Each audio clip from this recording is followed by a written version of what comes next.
All right.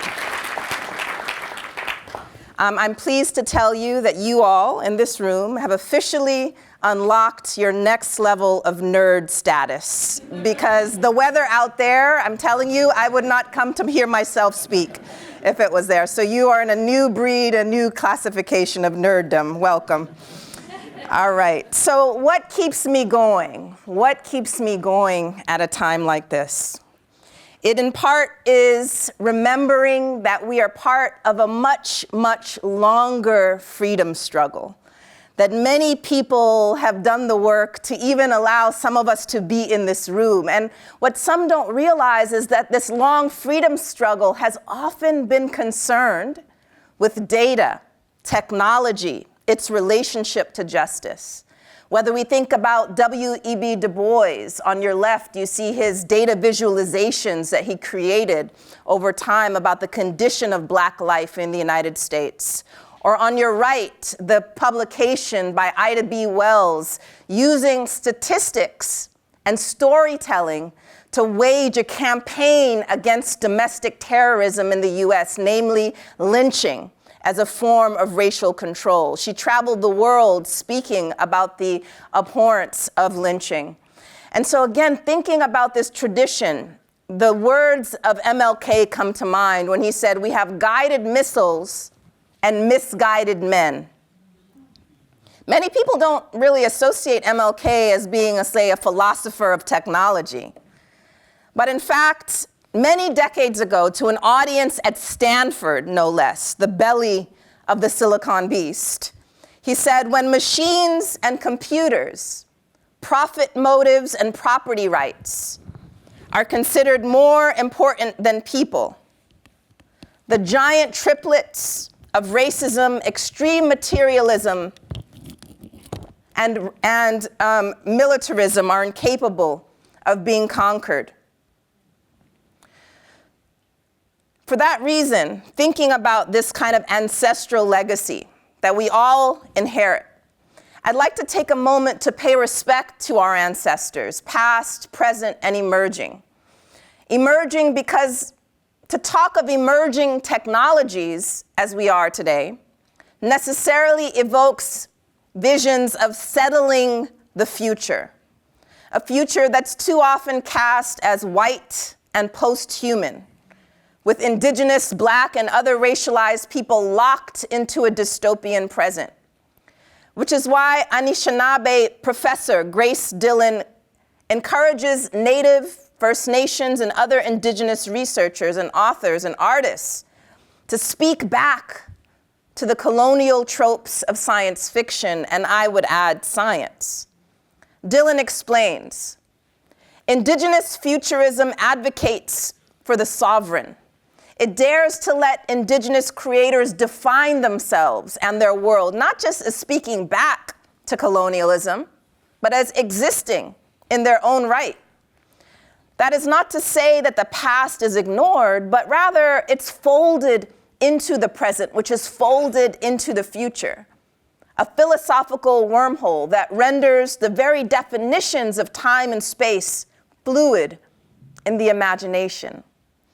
Alas, a fluid imagination is exactly what's needed in the face of fixed tropes of progress and innovation that seek to colonize our very conception of a world in which we can all thrive. So what might an analysis of our current historical moment through the lens of indigenous futurism entail? For starters, I think it would entail a deep disgust with military technologies, euphemistically called lavender and the gospel, automating warfare and raining hell on our Palestinian kin, ripping into the flesh of children and erasing entire families from the face of the earth in our name. Indigenous futurism, like Afrofuturism, would also take aim at subtler forms of tech-mediated cruelty and injustice, those that escape our scrutiny precisely because they come wrapped in the guise of efficiency and progress. But progress for whom? Efficient at what?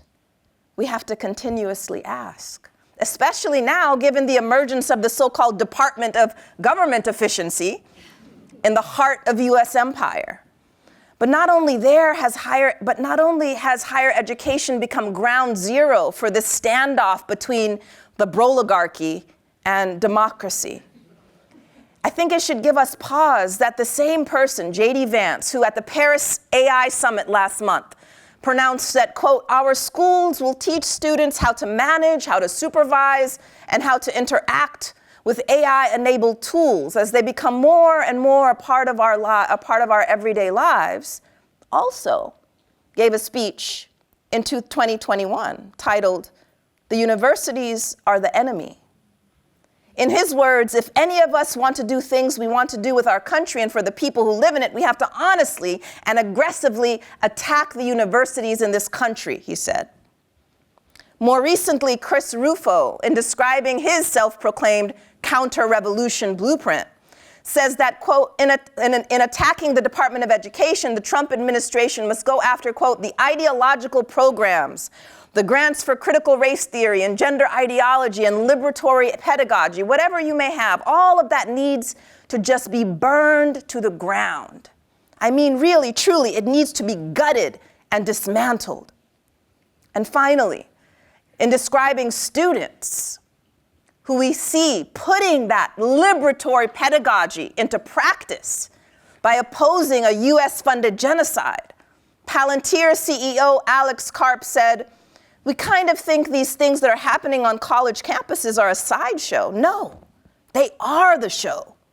Because if we lose the intellectual debate, you will not be able to deploy an army in the West ever.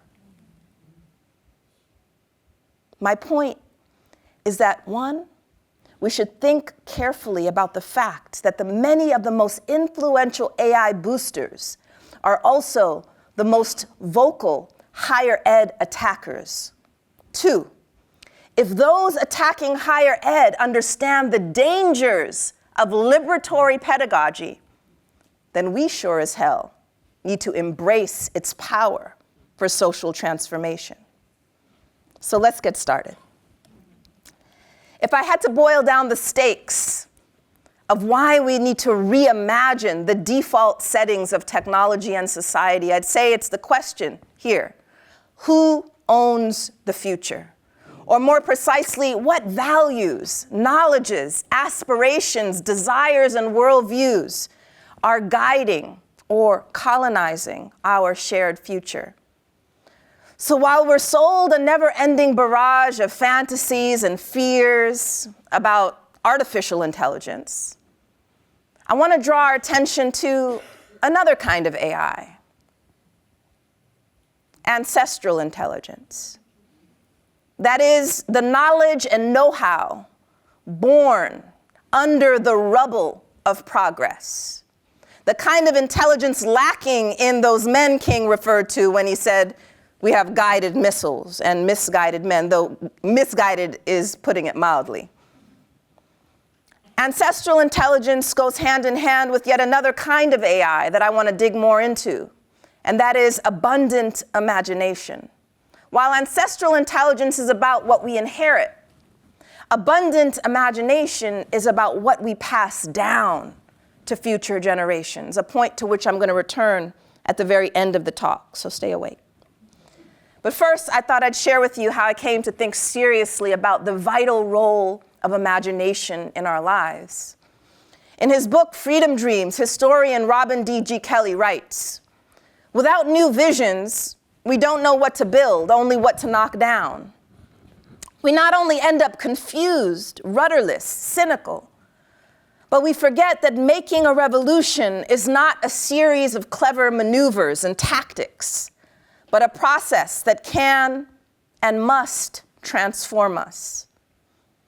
I think the powers that be are counting on us to feel confused, rudderless, cynical. And when we do, and we all do at some point, I think it's more crucial than ever that we gather as we are today and clarify our vision and recommit to transforming not only the world out there, but the worlds in here. So what might that look like? Ancestral intelligence, as in the poem, Catch the Fire, by Sonia Sanchez. She writes, "Where is your fire? Where is your fire? You got to find it and pass it on. You got to find it and pass it on. From you to me, from me to her, from her to him, from the son to the father, from the brother to the sister, from the daughter to the mother, from the mother to the child. Where is your fire? Can't you smell it coming out of our past? The fire of living, not dying. The fire of loving, not killing. Where is our beautiful fire that gave light to the world? Walking, singing, building, laughing, learning, loving, teaching, being. Here is my hand, catch the fire, and live, live, live, live. Ancestral intelligence, as in the poem dedicated to Nikki Giovanni titled Mercy. She asked me to kill the spider. Instead, I got the most peaceful weapons I can find. I take a cup and a napkin. I catch the spider, put it outside, allow it to walk away.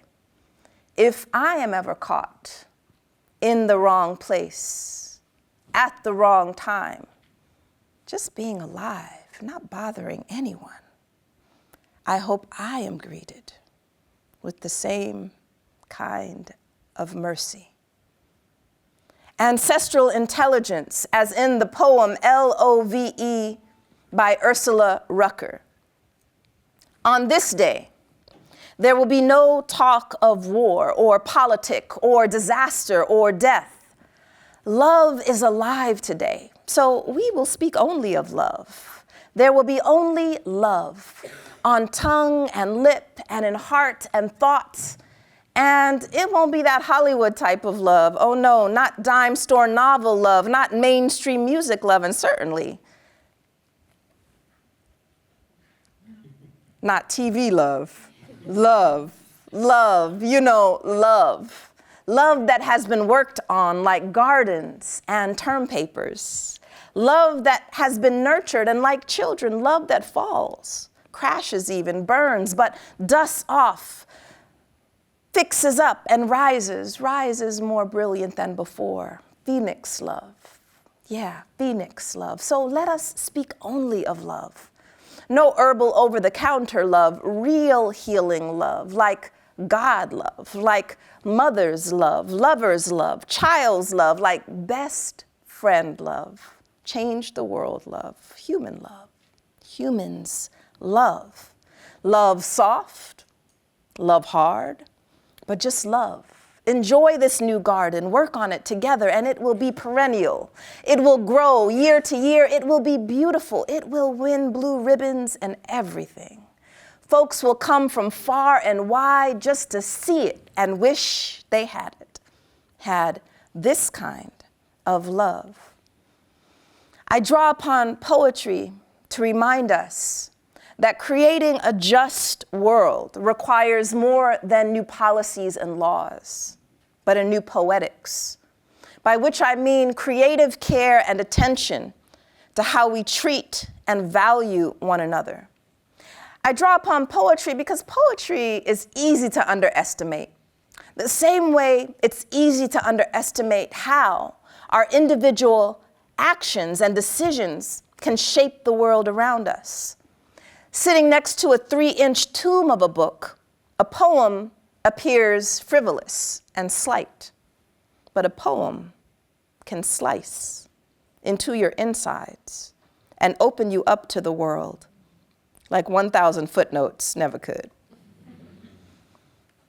About 15 years ago, when I started my first job as a professor, I was trying to learn everything that I could about teaching because somehow they skipped that part in grad school.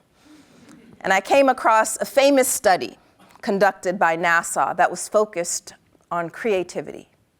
So these researchers were interested in measuring the capacity for what they termed divergent thinking. That is, the ability to see beyond what's right in front of us and come up with many different ways of thinking through a problem. So they followed a cohort of 1,600 kids over many years, and each year gave them a creativity test that was originally designed for NASA recruits. And the results for them were shocking, in that nearly 100% of 5-year-olds fell into the genius category for divergent thinking. More shocking still was that every year that number dropped until 12% of 15-year-olds and 2% of adults exhibited this creative capacity. In other words, this inherent genius that we all possess is schooled out of us. The very place we should be able to go to incite our imaginations is the place where it's routinely squashed, ground down, standardized, not inevitably, but predictably. And it's not just those individual students who suffer, it's society as a whole when we don't heed Toni Morrison's words. As you enter positions of trust and power, dream a little before you think. So what if we took imagination seriously? Not as a flight of fancy or something reserved only for self-proclaimed artists, but imagination as a muscle, a capacity, a resource. How might the powers of our collective imaginations begin to transform the world around us? So to explore these questions, we're going to try a little exercise. We're going to split the room in half. And if you're in the fuzzy middle, just decide which side you want to go to, all right? Now, this side of the room, your catchphrase is be bold. And when I point to you, I want you to shout it out like you're trying to shoot me like a rocket in the sky, and try to do it in unison. You ready? Be bold. Fast, slow, medium. Okay, let's try it again. Ready? Like, go with my finger. Ready? Be bold. Perfect. This side. Your catchphrase is get real, but you need to say it like a really bored teenager, okay? And say it together. Ready? Get real. Okay. Be bold. Get real. Perfect. Now, hold that thought. Ready? Space travel. Be bold. Free public transportation. Get real. Colonize Mars. Be bold. Decolonize Earth. AI superintelligence. Be bold. Cancel student debt. Get real. Build underground bunkers to survive the AI apocalypse. Be bold. Build affordable housing for all. Get real. Spend billions on weapons and war. Be bold. Invest in peace and well-being for all. Get real. You get the picture? Okay. Boldness is rationed, while realism is mass-produced. We are in many ways trapped inside the lopsided imaginations of those who monopolize power and resources to benefit the few at the expense of the many. Now, these futurists, they let their own imaginations run wild when it comes to transforming and bending our digital and our physical realities.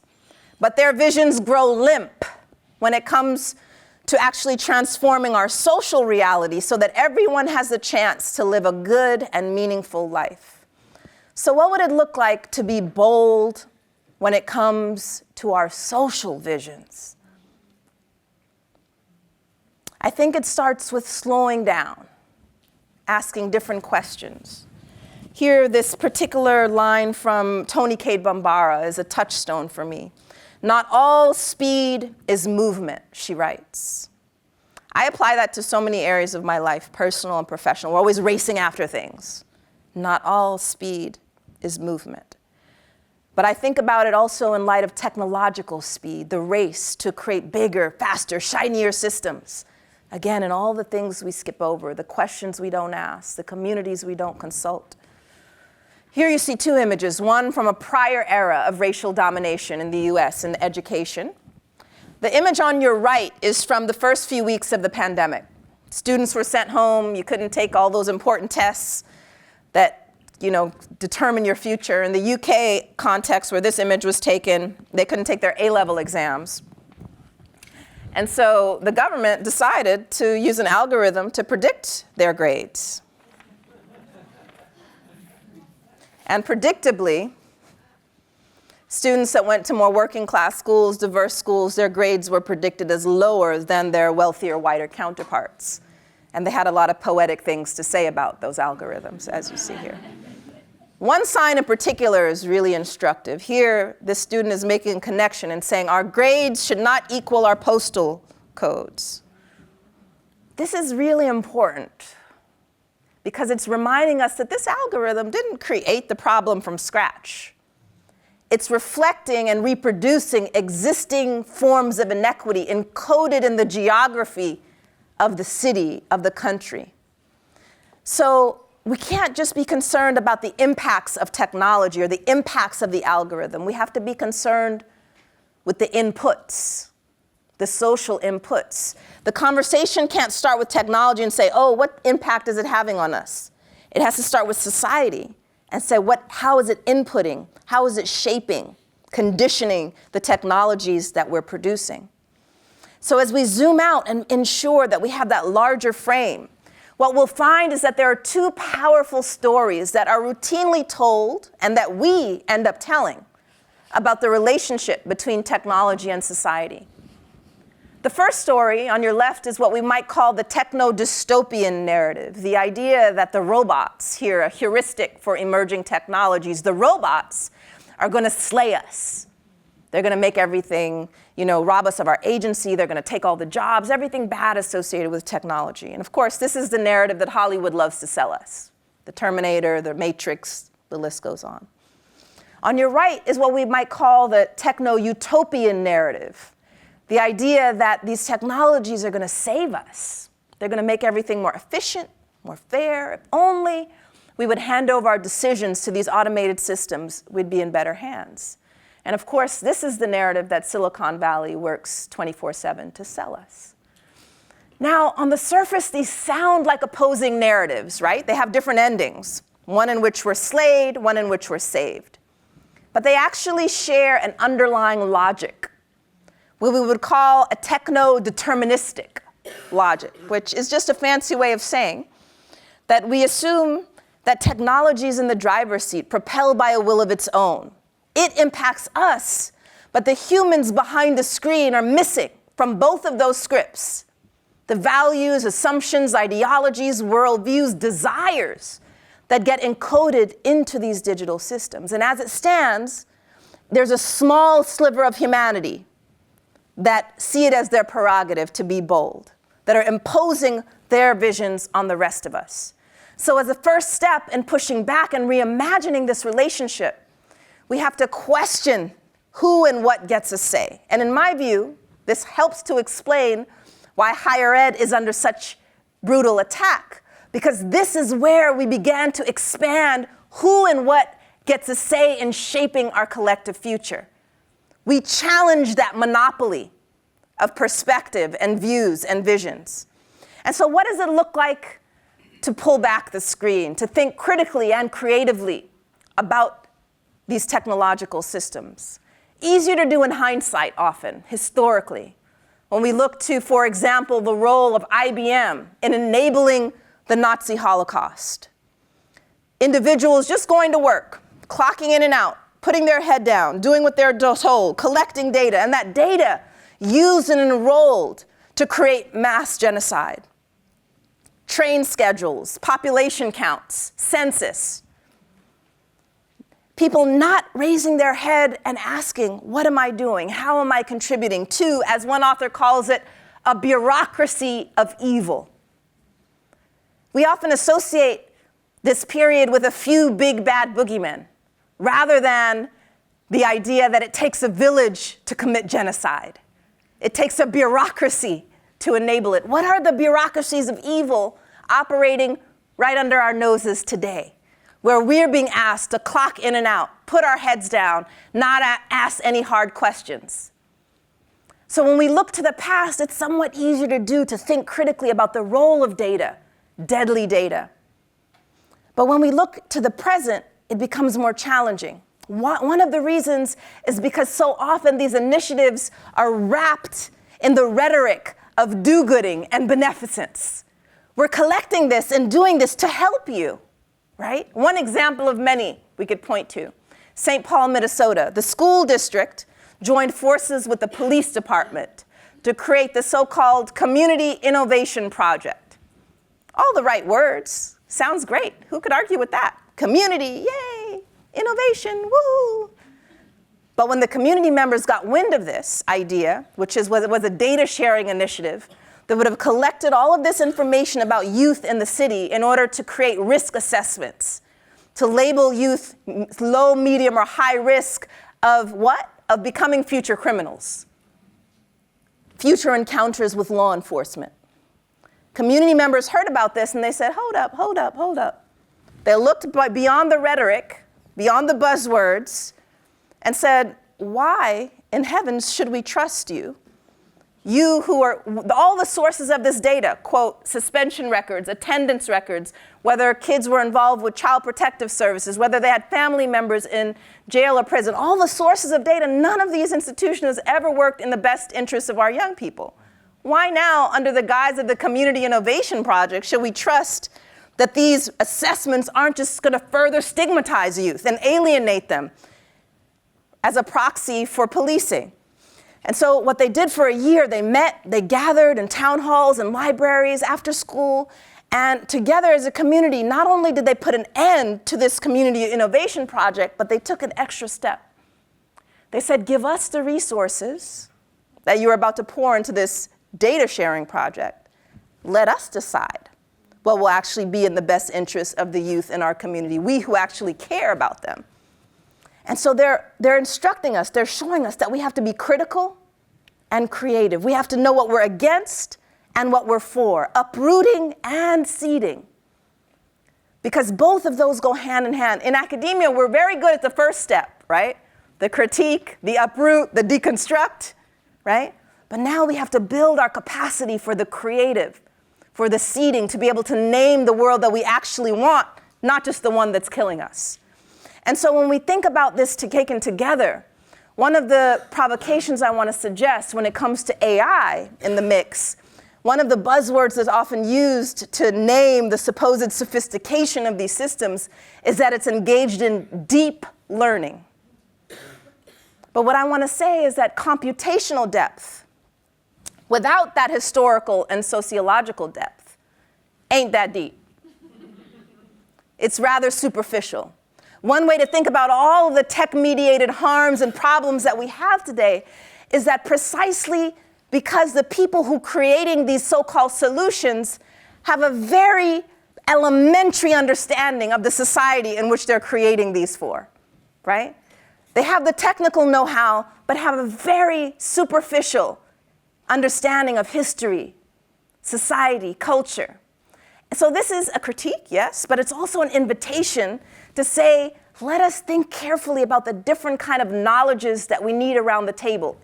Because academia is complicit in creating this dynamics. We think about the hierarchy of knowledge in our universities.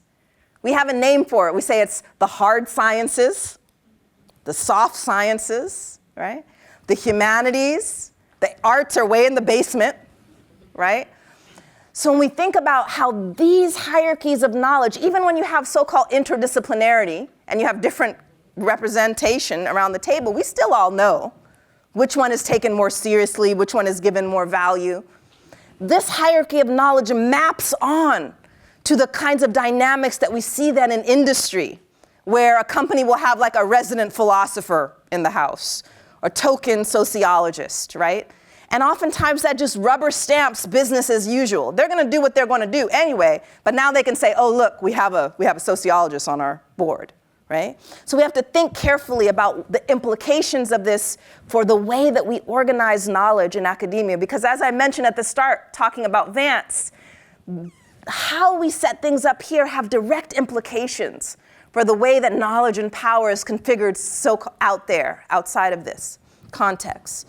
And so when we begin to do that again, it's important to deepen our historical references and understandings, not presuming that 2025, that we're dealing with an entirely new context. There are many continuities with the past.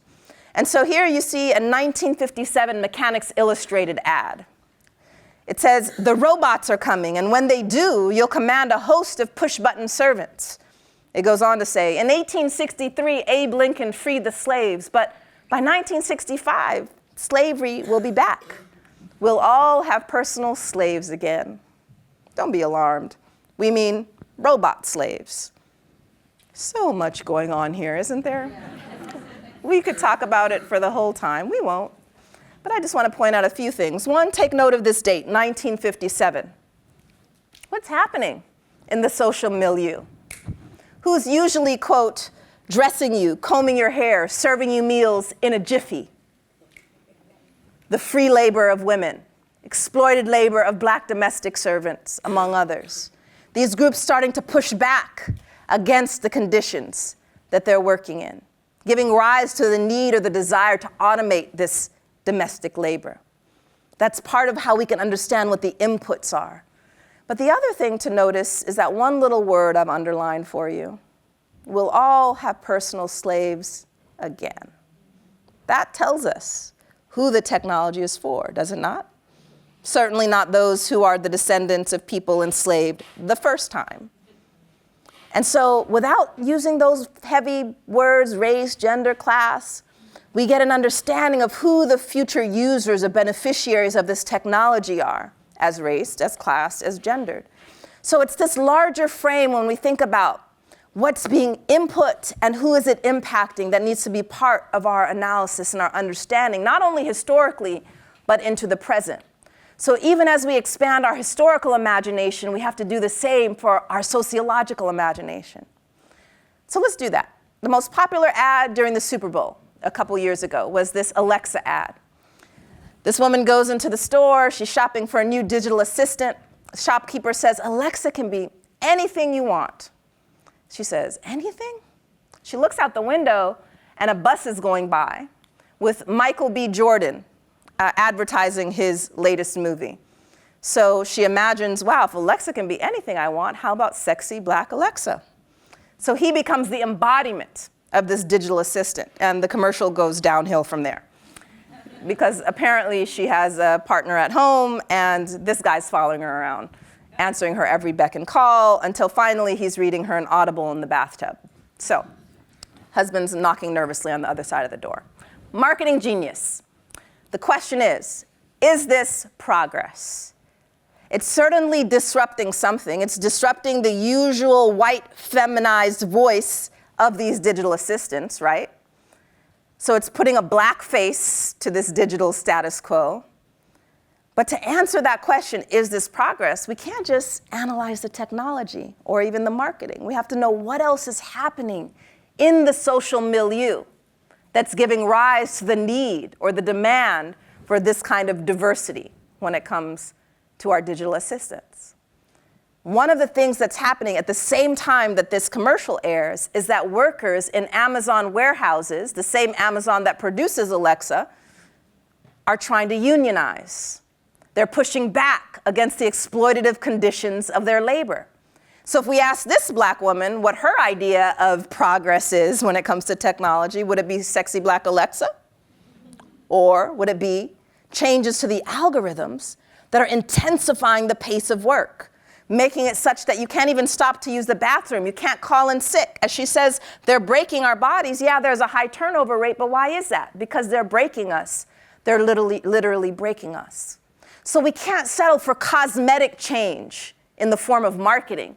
We have to demand substantive changes in the actual material realities in which these technologies are shaping everyday life. And so in the same way that we did that historically, looking sociologically, now let's look to the future and expand our speculative imagination with a short clip. So here's a clip. It's about 3 minutes long. In this scene, you'll see the character as he crosses the border for the first time. So you'll see he's in Mexico, but he comes to America in a new way.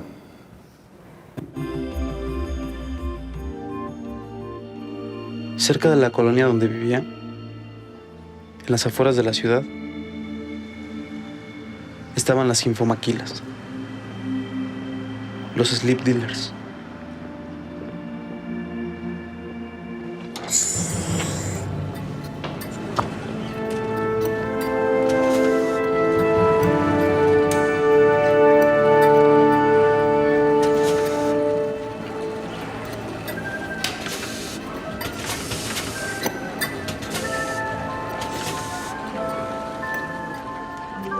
Este es el sueño americano.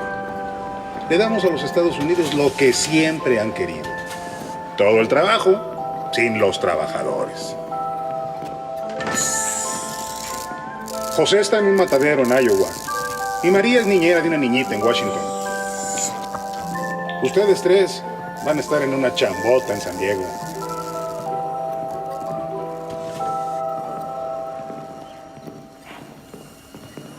Muchacho, enchúfate. Tu futuro empieza hoy.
Español.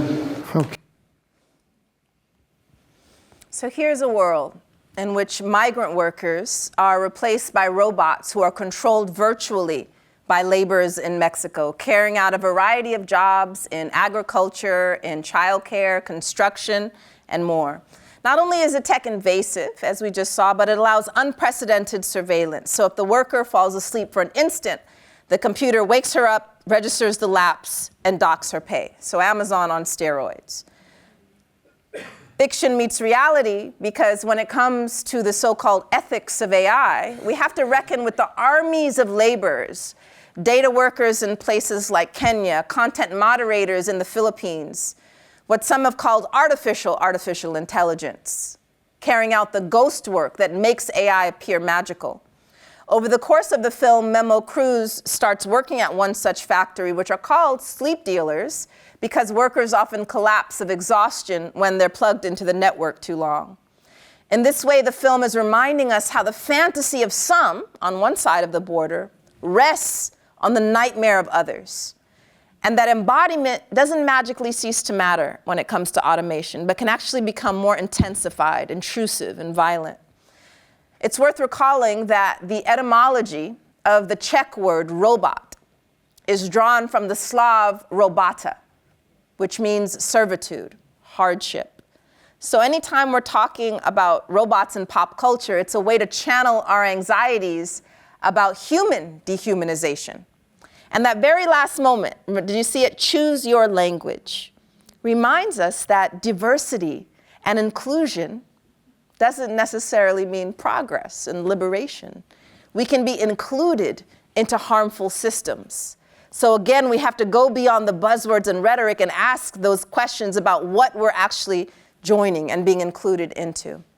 And so this is an invitation for us to deepen our vision and broaden our vision, looking beneath the surface, the exterior, the cosmetic change to what's more substantive. And when we do, one of the things impeding our ability to see clearly is the way that racism and interlocking forms of oppression distort our vision, make it hard to make those connections. And this is a global phenomenon, right? Whether we go somewhere like France that upholds this myth of being a colorblind society, All you have to do is talk to those who experience the underside of French society to get a more accurate reading of reality. Go somewhere like India, which is where I was born. You understand that caste hierarchies, naturalized with the ideas of religion, that this is ancient and untouchable, continue to create these deadly structures and hierarchies. Somewhere like Japan, which from the outside many people assume is a more homogeneous society, but you know, humans, we're so inventive and creative when it comes to creating these distinctions. In this case, the way that Japanese of Korean descent are treated like shit, like second-class citizens, discriminated in housing and education and healthcare, undoes that idea of homogeneity. Or somewhere like Brazil, that is on the other side of the spectrum, touts this notion of being a multicultural democracy. Racism is that problem of you all up north. And all you have to do is talk to those who are indigenous or Afro-descendant to get a much more accurate analysis of what's happening. The common theme is that it matters who we listen to.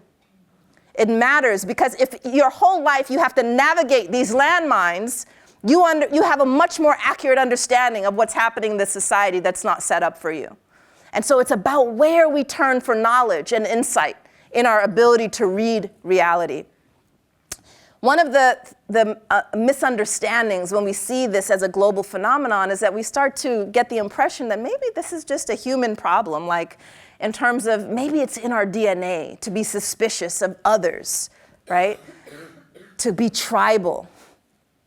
To be, to look upon those who don't look like us, like they're less than. But to come to that conclusion that this is somehow inherent and natural and inevitable, we would have to ignore the way that these structures have been crafted and designed and passed down over time, and the role of science and scientists in erecting this racist architecture.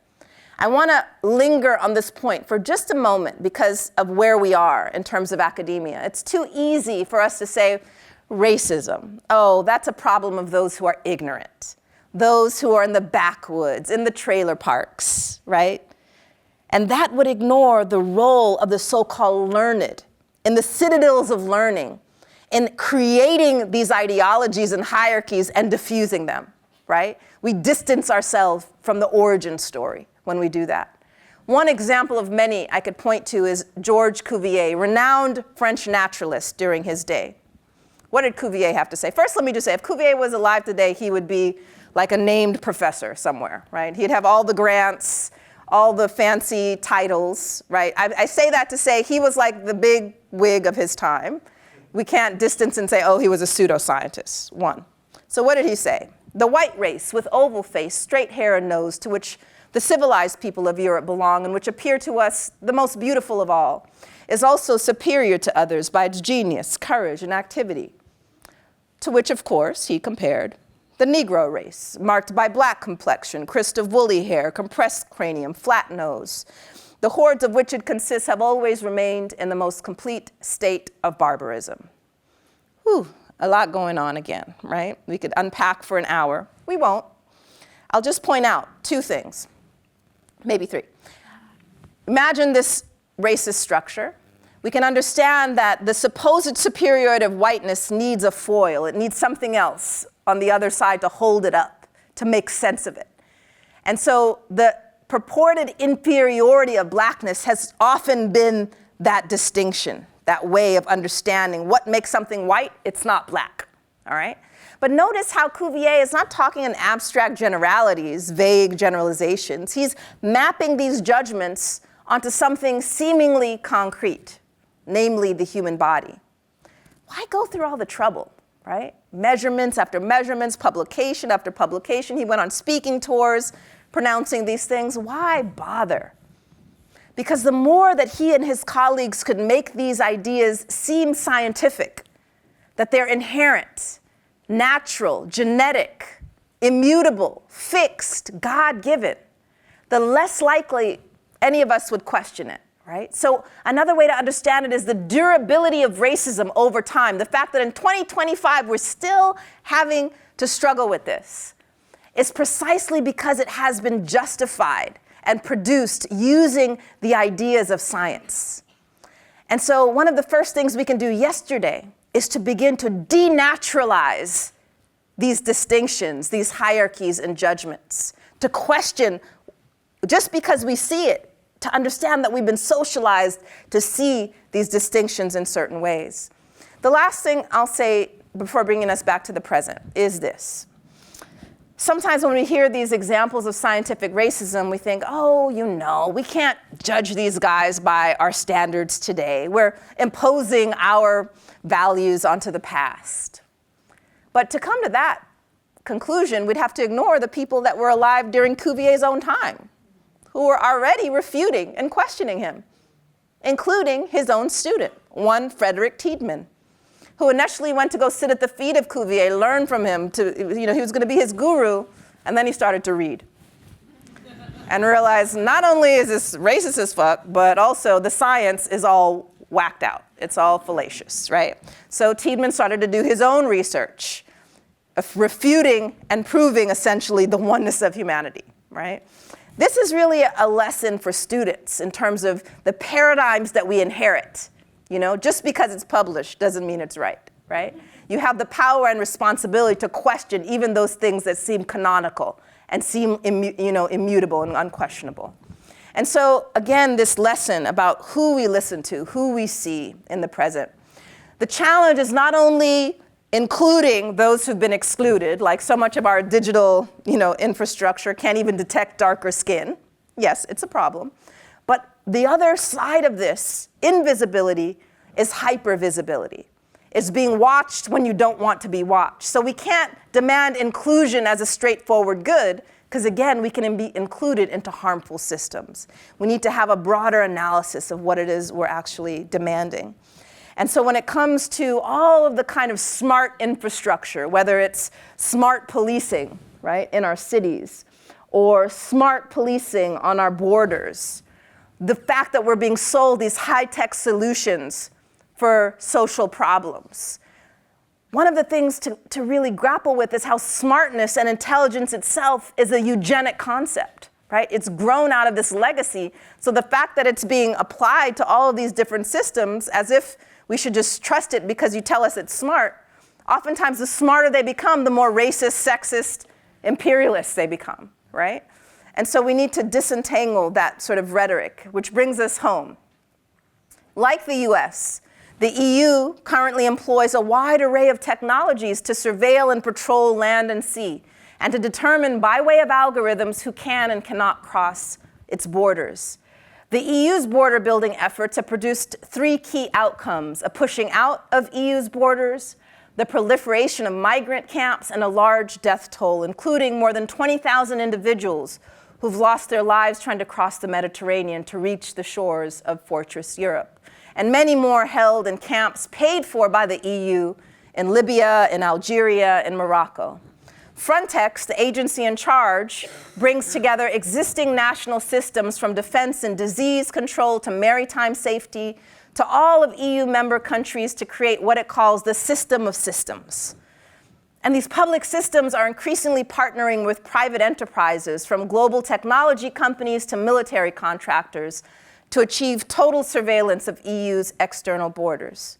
People coming from outside the EU are made to face AI lie detectors, DNA tests, and other technologies which are deferring responsibility for judgment and classification of people to technologies, which, as it turns out, are also deployed against racialized groups within the nation state in places like train stations. The deployment of smart borders against migrants out there offers up new tools for patrolling racialized individuals via smart cities in here. These social borders within the nation state that carve up our neighborhoods, our schools and institutions, structuring access to resources and letting us know where we belong and where we do not belong. These smart technologies are also used to repress dissent, as with the many different types of surveillance deployed against Black Lives Matter protesters and now pro-Palestine protesters, from police body cams, drones overhead, facial recognition software, and even online tracking technologies that are allowing police to suck in all of our data from social media and other internet sources. We recently saw what can happen when the state, in this case Germany, uses surveillance of social media to deny people citizenship if they express support for Palestinian liberation. And of course, you all may have heard that in the last week, an AI-powered news website in the US fabricated a story about a Yale researcher linking her to terrorism, and the university abruptly suspended her. Back to the European context, this duplicity also takes the form of digital rights for all except migrants and those who look like migrants. Local authorities routinely use race, ethnicity, skin color as a proxy for immigration status. And now they have AI tools at their disposal for enhanced surveillance, harassment, and discrimination of citizens and non-citizens alike. So what is there to do amidst such a vast set of carceral structures masquerading as progress and innovation? I've been learning more and more about this initiative, Abolish Frontex. Abolere, remember, abolere, abolish, has to do with bringing something down, but it also has to do with growing, right? And so we have to think about these twin capacities, about ending harmful systems, but also completely reimagining them, not just trying to make them a little less harmful. For me, cultivating an abundant imagination around this means not simply tweaking, but envisioning a world without borders, without policing, beyond surveillance, beyond supremacy. So with that, I want to offer three main takeaways for the presentation today. First is this: racism is productive.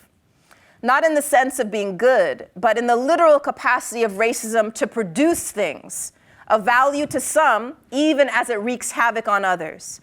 Because still we're taught to think of racism as an aberration, a glitch, an accident, an isolated incident, a bad apple, in the backwoods and outdated, rather than as innovative, systemic, diffuse, an attached incident, the entire orchard, in the ivory tower, forward-looking, productive.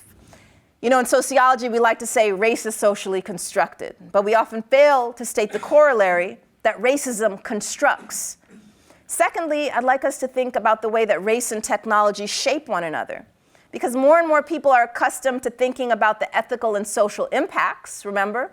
But this is only half of the story. Social norms, values, structures all exist prior to any given tech development. So it's not simply the impact of technology, but the social inputs that we have to make invisible, these inventions that make them seem desirable. Which leads to the final provocation, that imagination is a contested field of action, not an ephemeral afterthought that we have the luxury to dismiss or romanticize, but a resource, a battleground, an input and output of technology and social order. In fact, we should acknowledge that most people are forced to live inside someone else's imagination.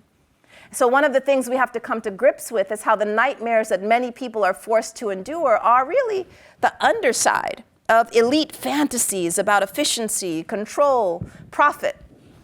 Racism, among other axes of domination, helps to produce this fragmented imagination, misery for some, monopoly for others. This means that for those of us who want to construct a different social reality, one grounded in justice and joy, we have to reckon not only with the underside, but really think about who's benefiting, how it's bringing some things to life. And creativity has to go hand in hand with critique, so that we ask ourselves, if not this version of society, with all of its tech-mediated injustices, then what? I think we have to work on dismantling the walls in our own minds, those mental barriers that tell us to get real when we attempt to imagine otherwise. As when architect Ronald Riel imagines binational libraries shown here, where people share information and knowledge and where the border becomes nothing more than a bookshelf. Or his design of a teeter-totter that cuts across the US-Mexico border, where the actions on one side have a direct consequence on what happens on the other. After all, Riel implores, the wall is cutting through people's lives. And let us remember, thinking about organizing itself, not just obviously creative things, but organizing itself as a creative practice. The late Harvard professor, Derek Bell, wrote, "To see things as they really are, we have to imagine them for what they might be." What does that look like? could look like what one artist created here called the white-collar early warning system. So rather than predictive tools that are looked to migrant communities and Black and racialized communities, you could actually download the app right now so that when you go to a new city, you can see where the heat map is, where white-collar crimes are likely occurring, right? And so again, it's making something visible that would rather stay invisible, namely the crimes of capitalism. Likewise, when we think about organizing, we need to think about all of the ways that tech worker organizing is important to this growing global movement for tech justice, those working in the belly of the beast. The Tech Won't Build It initiative, among many others, that now are looking at the kinds of AI tools that are being weaponized against people all over the world, including the No Tech for Apartheid initiative, thinking about how we draw red lines that say, no, we will not use our labor to create these death-making machines. Likewise, when we think of tech for Palestine, notice how these are two sides of the same coin. No tech for apartheid and tech for Palestine, thinking about what do we want to create that would actually enable greater forms of solidarity and justice in the world. The Data Workers Inquiry is another great initiative for you all to tap into, which is all of those data workers behind the screen who make AI appear magical, they're starting to organize and tell their own stories. There are now recorded panels, Zoom panels that you can go and listen to, people from all over the world who are coming out of the shadows. So this is a community-based research project in which data workers are joining together to lead the inquiry into their own respective employers. The Building Consentful Tech initiative uses that acronym FRIES, that consent should be freely given, reversible, informed, enthusiastic, and specific, drawn from the context of sexual consent and applying it to technology, saying that applications in spaces, consent should underlie all of these aspects of our digital lives. For me, it's really important to stay connected to community-based organizing around this, whether it's in Detroit, that has really been one of the ground zeros for critical and creative practice, which I'm happy to talk more about. The Take Back Tech initiative, bringing together organizers from all over the world, the Data for Black Lives, and many other groups. Again, this being a global phenomenon, some of the organizations here that I pointed to, Internet Freedom Foundation based in India, and the Surveillance Watch, again, is this global Watching the Watchers initiative that I would encourage you to visit their website. And across all of these, students have been instrumental. That is, this is not something that you wait to graduate to enter the real world to care about and to plug into, but students have used their collective power as students to say, we're not even gonna apply to certain companies that are creating military technologies, immigration, surveillance, policing, et cetera. And so this is an important dimension of this growing movement. And here are two of my own students that work in the Ida B. Wells Just Data Lab that were profiled in this article. You can look up and read about their work. And while the headline points to what they're critical of, namely digital surveillance, Peyton on your left creates fashion, anti-surveillance fashion. And Kania on your right creates short stories in the tradition of Octavia Butler, imagining near futures in which justice and joy pervade. And so the creative and the critical go hand in hand in all of this work. And so the very last thing I'm going to share with you to bring us back to that idea of ancestral intelligence. One of the things that my family's been doing since the start of COVID is raising bees or beekeeping. So I become a bee nerd, and the end of the book Imagination talks about some of these lessons.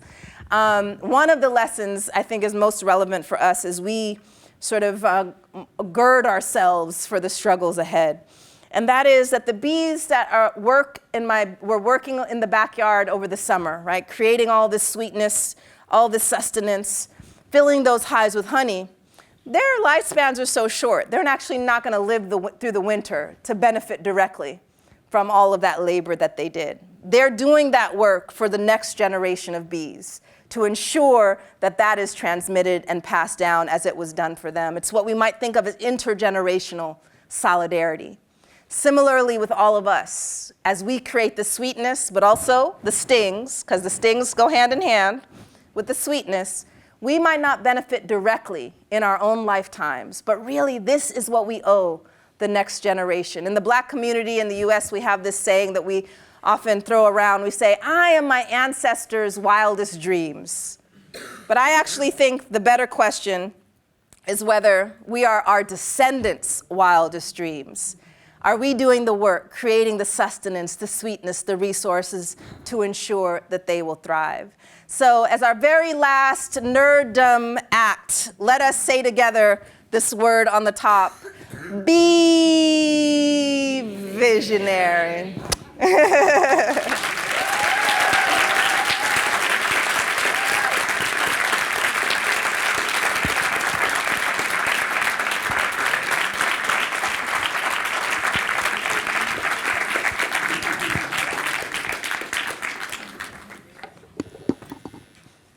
So, my dear,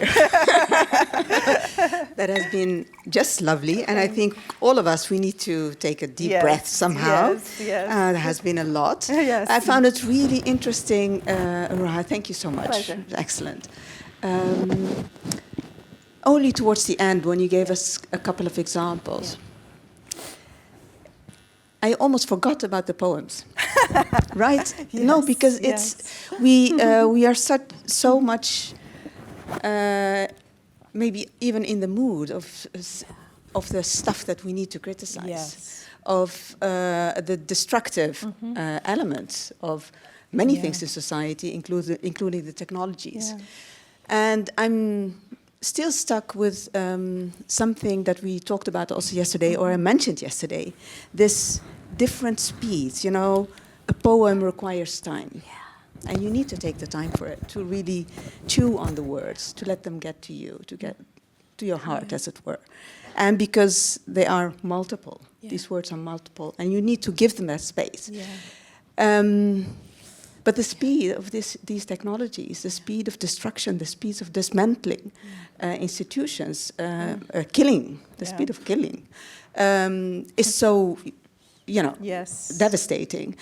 How to keep these things together, or how to be in that same space where these different temporalities are actually ongoing. Yeah, I mean, it's funny that that's how you start and raise, because that's been on my mind recently, especially with the rapid pace of these executive orders. One in particular was around the AI Act in the US, that I know the people who worked for years to create this very basic set of protections around AI, including sociologist Alondra Nelson leading the charge, and working, and then literally in seconds it being destroyed. And so really thinking about how much easier and faster it is to destroy something than to create something.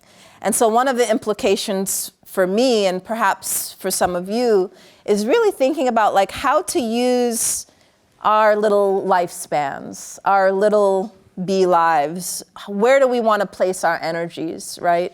So many things are coming down, and I feel like we need to recruit more people to work in the building up, to think about what are going to be the alternatives as that rubble of the destruction happens. We need to, rather than just stand in the rubble and figure out what to do, we need to already start plotting, and I've written a bit about this like ongoing process of plotting and in viral justice. And so what does that sort of look like in our own corner of the institution, of the social world?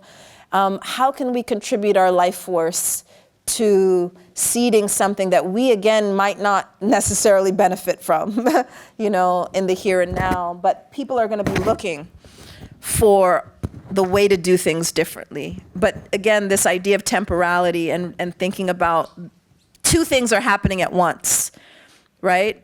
The destruction, and then the question is the constructive aspect, the creative aspect, given its due in our own thinking and our own lives, right? Yeah. Thank you. I'm a bit hesitant vis-à-vis time because I would also like to give the audience a possibility to ask a question. But there is one thing that I wanted to ask you, and this has to do with the quote that you gave of Morrison. As you enter positions of trust and power, dream a little before you think.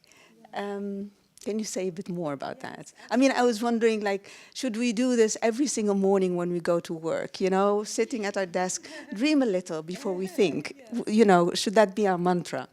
Yeah, like I think it can take many forms. The last chapter of the imagination book is called The Imagination Incubator.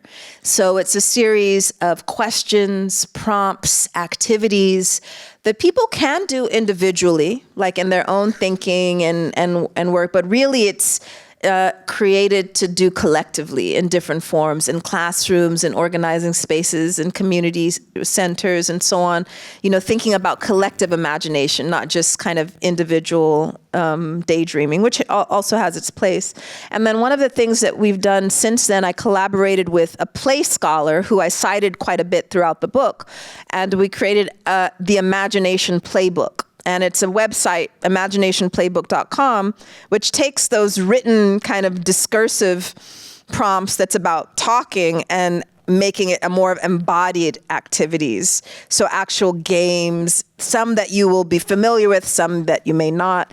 And again, so it's thinking about how to incorporate this. When I invited Ariana, who's the play scholar, and her mom, because they work together, and to create workshops, invited her to my own class. We were out there on the lawn, like doing all these kid games that we all have forgotten to do since we were kids, and we had to sign a play pledge that says we'll find ways to build play into our work, right? And so that's part of like the practice. It's not something like these are the artsy people over here, these are the, you know, the nerdy scholars. It's really thinking about how there's so much creativity even in mundane things, like things that seem like dry data. That is materializing someone's imagination as well. We think about budgets, right? So we know it from organizing, budgets are moral documents that tell us who and what we value. And so in that little spreadsheet, those little numbers, that's imagination at work, telling us where this should go, who we should invest in.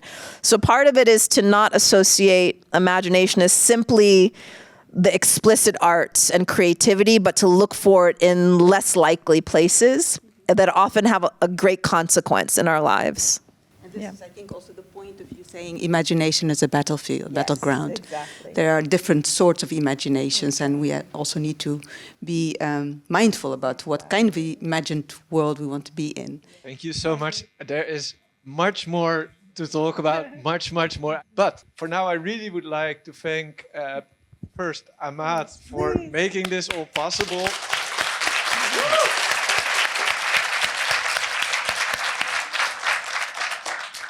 And of course, I would really like to thank Professor Benjamin. That was fantastic, very inspirational. So.